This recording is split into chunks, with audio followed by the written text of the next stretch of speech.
Take the bait. Take the bait. Take the bait. Take the bait. Take the bait. It's game day. It's not no regular Wednesday. Welcome, ladies and gentlemen, to another episode of Take the Bait. We're so happy to have you back here. We took a little hiatus. We got jobs and stuff, but we are back, and we're ready to bring you another great episode. Had to drop it today with LeBron making his announcement. With that said, let's go ahead and dive right on in, man. This is one of the biggest stories of the summer, obviously along with the World Cup, which we'll touch. But what are your thoughts on LeBron committing to Philly on his 2-year deal? So a lot to unpack here, Marcus. A lot to talk about with LeBron. First of all, let's be honest. If you count Cleveland twice, which I do, this is his 5th team in 24 seasons. Because it'll be his 24th season, 5 teams. Okay? If you look at the top 15 greatest players of all time, no matter who you rank, most people have about the same players, give or take 1 or 2. There's only one other player that have played on 5 or more teams in their career, and that's Kevin Durant, and he gets criticized for that nonstop. So, number one, I don't like that. I don't like it. I said all along, the only team that I would have given him a pass for is if he would have gone back to Cleveland again, where he's from, where he started, and everything else. Now, up until this morning, they said there were still 5 teams in the mix. Cleveland, Philly, obviously where he went. They're the first team ever, Marcus, in NBA history, first team to get 2 former finals MVPs in the offseason in the same year. First team ever, Jaylen Brown and now LeBron. Yeah. I want to hear your thoughts, and I have a lot more to say about this, but I think it's kind of a joke because all along he said he's not going to chase a title, not chasing titles. He's not chasing titles. He signed for the veteran league minimum for this, $8 million over 2 years, less than $4 million a year to do this. You can't tell me he's not chasing a title with this starting 5, which we'll get into next. I'm very shocked. I'm kind of disappointed, but I'm not surprised. I'm just not surprised. He's chased titles all his career. He's Michael Jordan's ghost. He's chasing that. And I just don't like it one bit. And yeah, I think that honestly, I wish this was his last season. Not because I don't like him. I want to see my last memories of him still being good. I don't want to see him like how we saw Muhammad Ali at the end, right? And I'm not saying he's there yet, but he still has good basketball in him left. I would have loved to see him go to Cleveland, go back home, generate all that money for Cleveland. I mean, his last season when he does his farewell tour, every stadium is going to be sold out. Every hotel in the city is going to pick up. Every business is going to pick up. I mean, he's going to generate millions. And I would love to see him do that for Cleveland as he's going out. To go here to Philly, listen, I'm not a big fan of it. I understand it. He is trying to catch Jordan. He wants to get 5 rings. That's why he signed a 2-year deal. And just marketing wise, I think, you think about the cities he's been in. When he came into the league, he was at Cleveland, which he didn't need any help media wise. It was already there. Then you go to Miami, huge market. Obviously Cleveland again. Then you go to LA, huge market. And Philly is a top 5 market in the United States. So marketability wise, he is doing something bigger than basketball. It's about business. But you're right. I do think he's trying to get that 5th title. And I'm not mad at him for it. I don't like all the hopping around. I saw a meme the other day, and I'll put it up here, but I think it said if LeBron was with the Bulls like Jordan was, the 6 titles would have never happened because he'd have left after 1991, after they got beat a few times, right? And that's just, he's known for that, for leaving tough situations. So I don't know, man. I'm not moved by it either way. It doesn't surprise me. I wish he'd have went to Cleveland, but I understand it business-wise. So I agree. So we'll look at this next graphic, Marcus, and we'll talk about the potential starting 5 for the Sixers.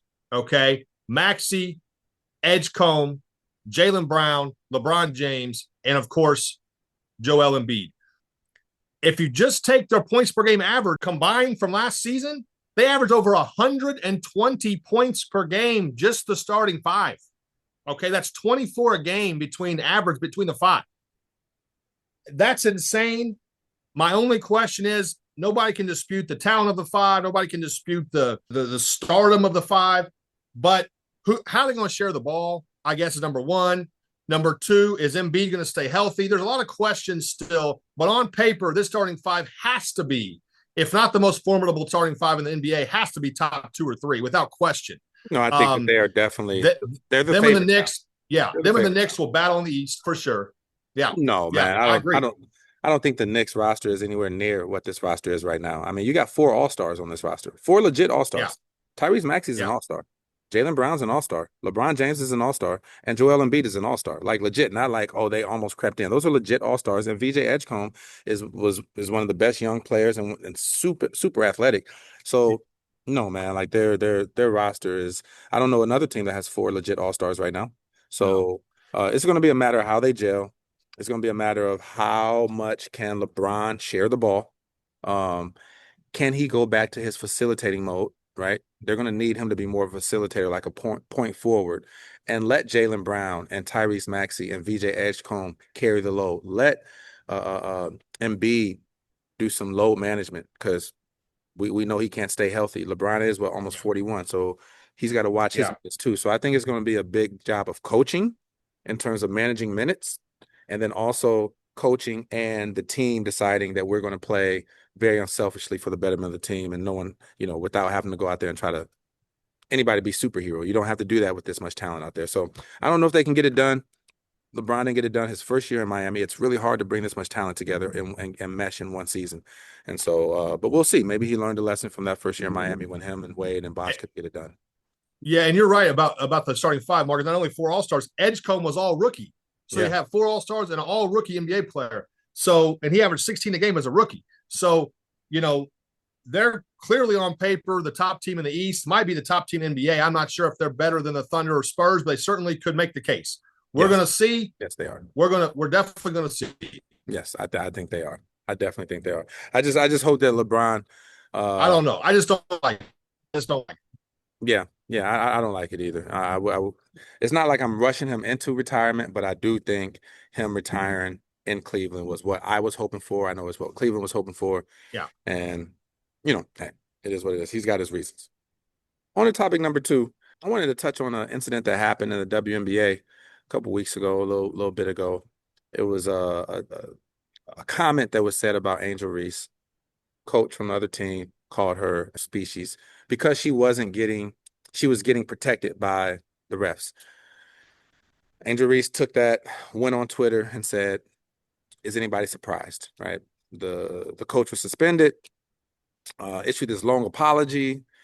And, listen, it kind of rubbed me the wrong way. I think when you first hear that, you think species, you think, okay, someone is calling this Black woman an animal.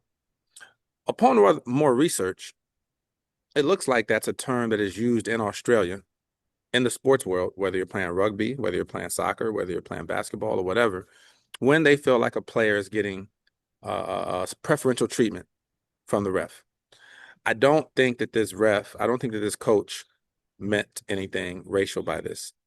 I think my issue with it is Angel Reese running to Twitter and saying, is anyone surprised, which is throwing gas on the flame.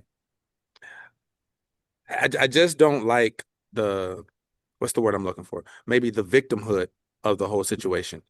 In a world right now where athletes have so much power and influence, I would love to see some more of our athletes using their power and influence for good.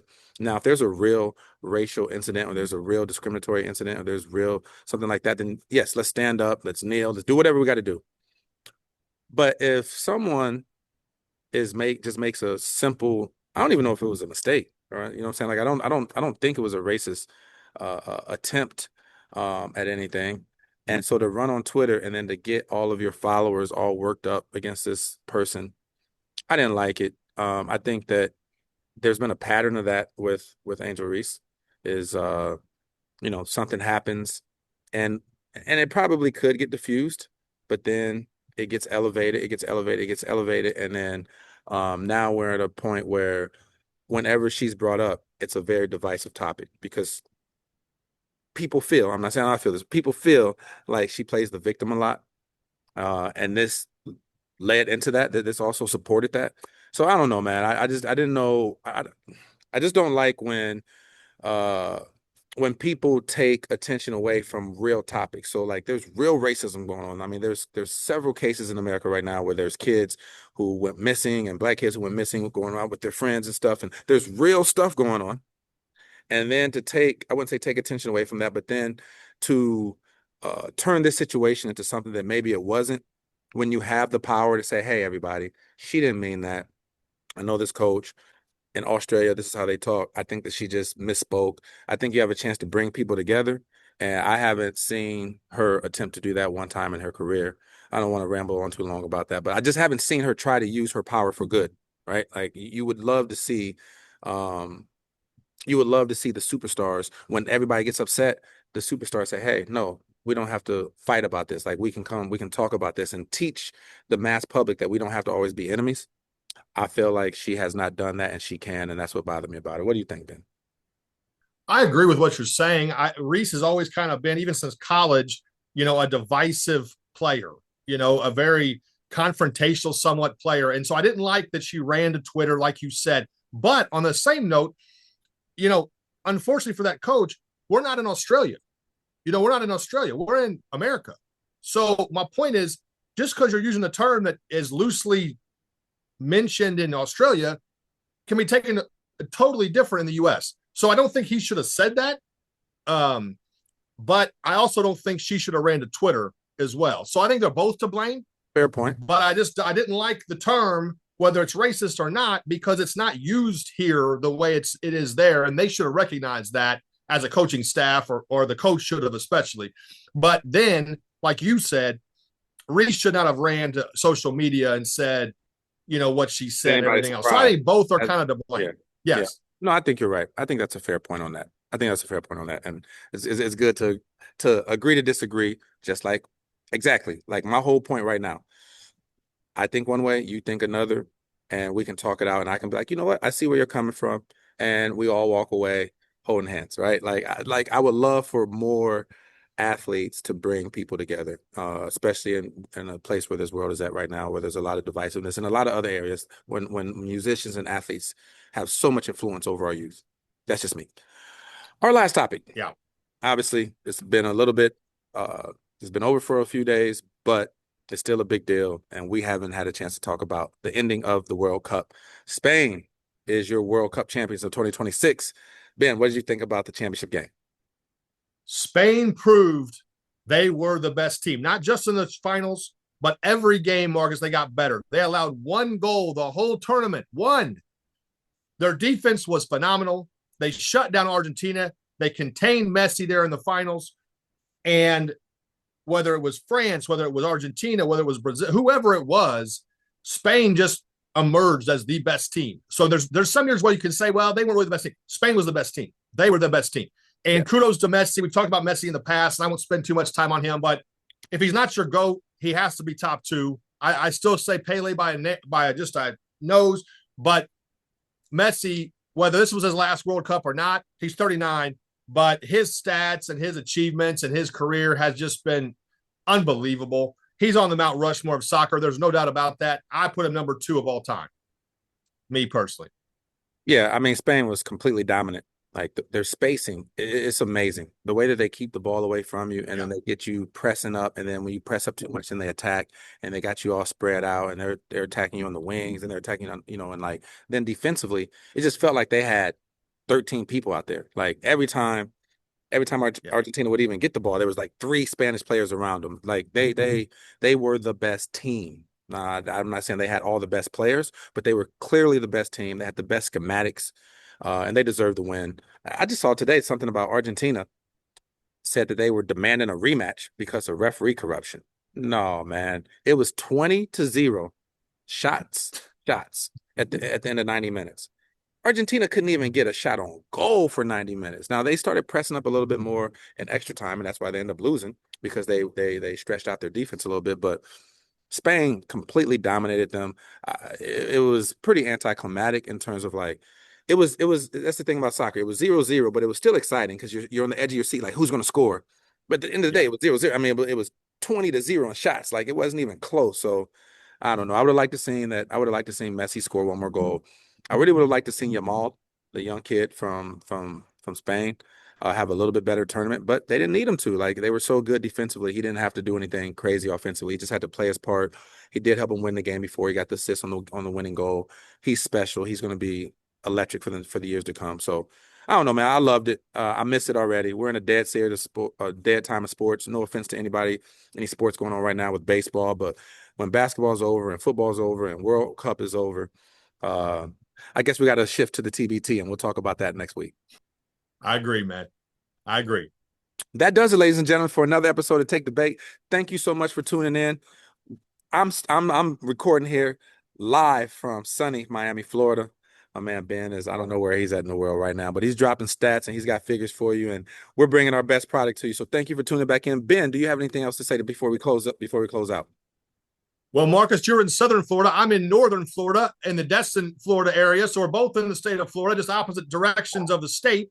But I want to thank you all again for supporting us. Keep an eye on our shorts videos coming up. Thank you all for comments, for shares, for likes. We're going to wrap up season 1 here soon, the next week or two. And in the meantime, keep supporting us on Take the Bait. And always remember, we want to hear from you. We're out. Take the bait, take the bait. Take the bait. Take the bait, take the bait. Get off your phone and get in the zone. Put down the sticks, leave the studio alone. I got my squad with me and we ready. If you got your squad with you, get ready. Take the bait. Take the bait, Take the bait.